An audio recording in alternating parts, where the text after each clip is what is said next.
Trophy ছাড়াই উদ্বোধন।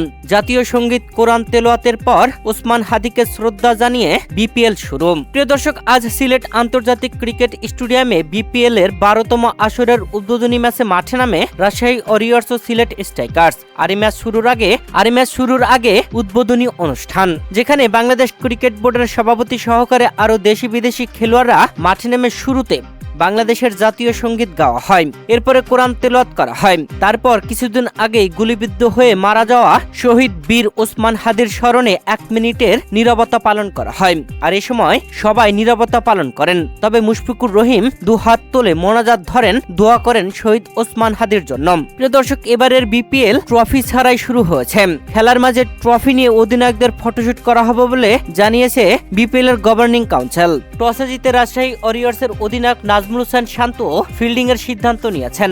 আগে ব্যাটিং এ নামবে সিলেট স্ট্রাইকার্স। প্রিয় দর্শক, জাতীয় সঙ্গীতের পর কোরআন তেলাওয়াত, এরপর শহীদ ওসমান হাদির স্মরণে 1 মিনিট নীরবতা পালনের পর বক্তব্য রাখেন বাংলাদেশ ক্রিকেট বোর্ডের সভাপতি আমিনুল ইসলাম বুলবুল। এরপরে বাটন টিপে উদ্বোধন করেন বাংলাদেশ ক্রিকেট বোর্ডের সভাপতি আমিনুল ইসলাম বুলবুল। হাজার হাজার বেলুন উড়িয়ে দেওয়া হয়।